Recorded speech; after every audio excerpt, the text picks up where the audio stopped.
Morning, all. All right, so how does everybody feel about going through the divisions and where everybody stands? Really? I thought you guys would like this. Well, I'll do it anyways. So we'll start off with the Atlantic. We'll do a video on each division today. So the Atlantic is, of course, being led currently by the Boston Bruins. Thus, the reason I'm wearing a Bruins jersey for this. In 33 games, they're 27-4-2, 56 points. They are 8 points clear of the Toronto Maple Leafs, who are second, and Toronto has a very good record. Now, if you take the record and you take out all the overtime results, the record is 22-4-7. So even if you take out the overtime results, it's still a pretty strong record. Now, Money Puck has their chances of making the playoffs as 99.93%, so pretty close to 100. The Athletic has them above 99%, and Hockey Reference is going out on a limb and saying 100% chance they make the playoffs. And the reason that I've got this up here, it's always fun to look and see who will or won't make the playoffs. Plus, when you get into these simulators, everybody's got a different simulator, and they get very different results. The teams at the top, not so much. Against the East, Boston's 15-3. Against the West, they're 12-1-2. Every month they've been very good. There isn't a weak month here. 8-1 in October, 11-2 in November, 8-1-2 in December, and at home they're 18-0-2, and away from home they're 9-4. So Boston, it has been from the start until now fantastic. Toronto, on the other hand, 34 games, 21-7-6. They have 48 points, which puts them into a nice spot in second because they're 7 points clear of Tampa, who do have 2 games in hand. But their simplified record is 19-7-8. Again, simplified meaning if you take out the overtime results and the shootout results, which I kind of like. I mean, I'm old-fashioned, so I kind of like that. I think it does give you an idea of who's really played quite well so far this year. 19-7-8 is a very good record. 99.1% chance of them making the playoffs according to Money Puck, 99% plus from The Athletic, and 97.7% on Hockey Reference. So they're not as up on the Maple Leafs as everybody else. They give a 2.3% chance they miss. I'm going to go out on a limb and say that's a 2.3% chance that's just wrong. I can't see a situation where Toronto doesn't make it. Against the East, Toronto's 12-4-3. Against the West, they're 9-3-3. October was a slow start, 4-4-2, and is really a big part of the reason why there's such a gap between them and the Bruins. Because since then, there's not a huge difference. In November, they were 11-1-3, and in December, 6-2-1. At home, they're 13-2-3, and away from home, they're 8-5-3. So again, outside of that first month, and it's easy to say, well, if you take a month off the schedule, hey, there are teams that do that every year. They have the one down month. But the reality is Toronto has been playing excellent hockey since the 1st of November, right up until now.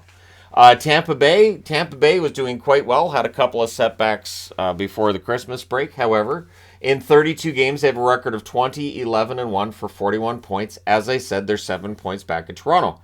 And then if you take away the overtime results, they're 15-11-6. So the record's less impressive when you take out those overtime and shootout victories.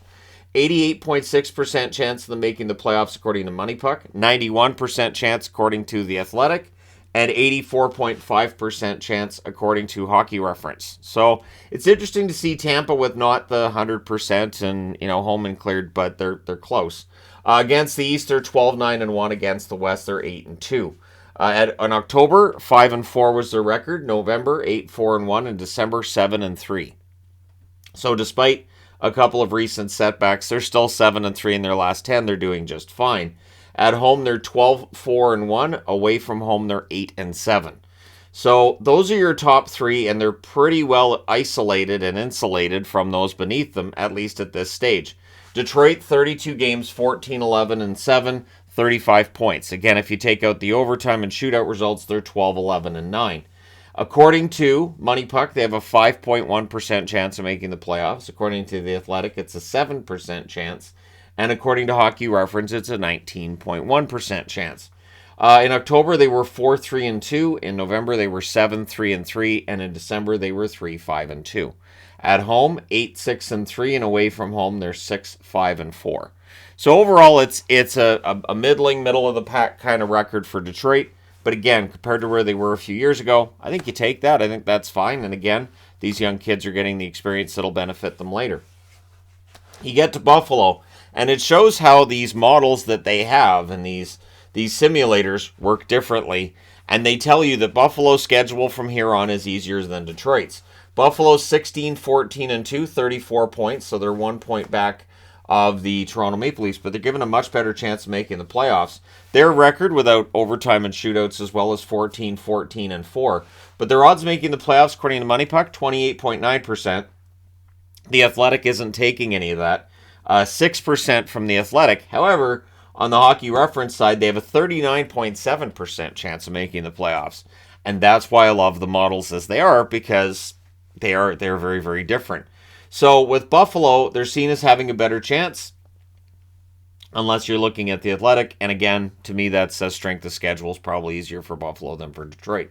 Buffalo, the problem Buffalo really has is they're in the East. In the West, they'd probably have a good chance, but in the East, I just don't see it.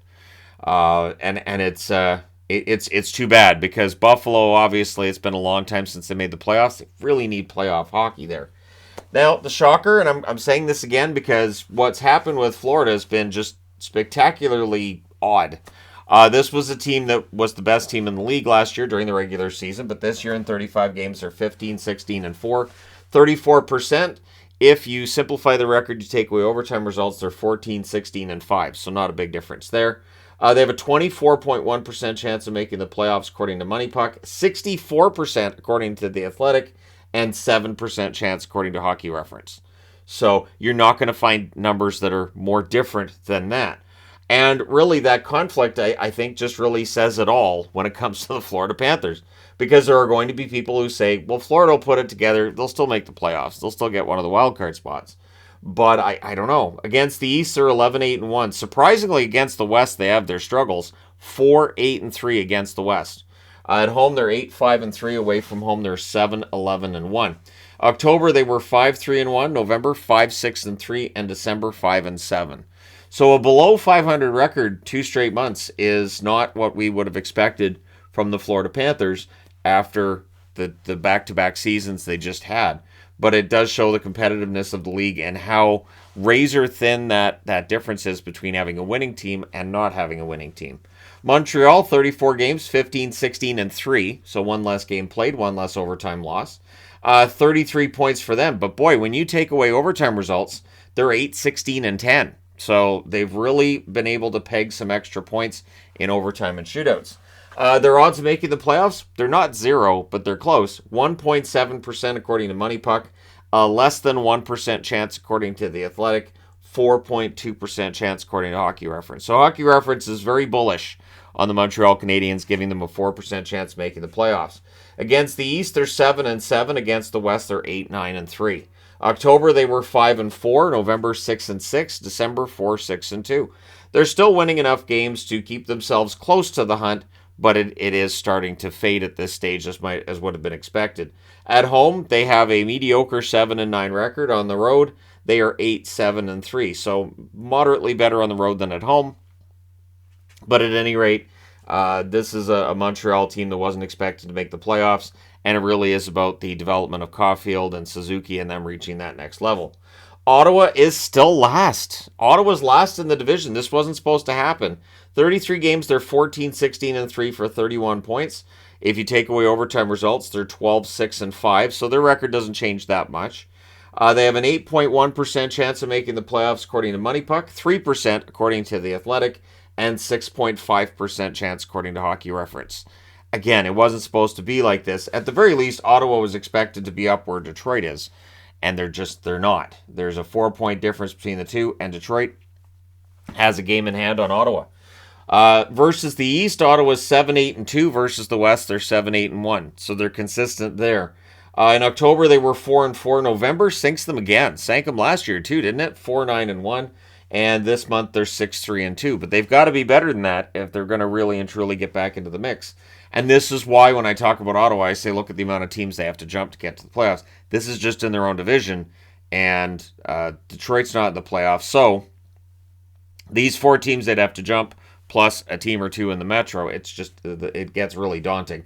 8, 8, and 1 at home, and 6, 8, and 2 on the road. So they had a really good homestand to start things out for them this year, and then it sort of fell apart.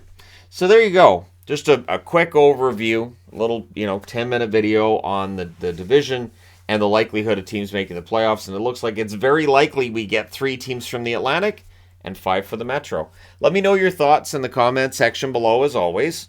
Which team do you think is going to fall off? Which team do you think is going to get better? Do you have hope if you're a Buffalo or Detroit fan or Florida fan? Let me know your thoughts. Don't forget to hit like and subscribe if you're browsing your way through. You just happened upon this video. Thank you guys so much for watching, for all your support. I will talk to you again soon.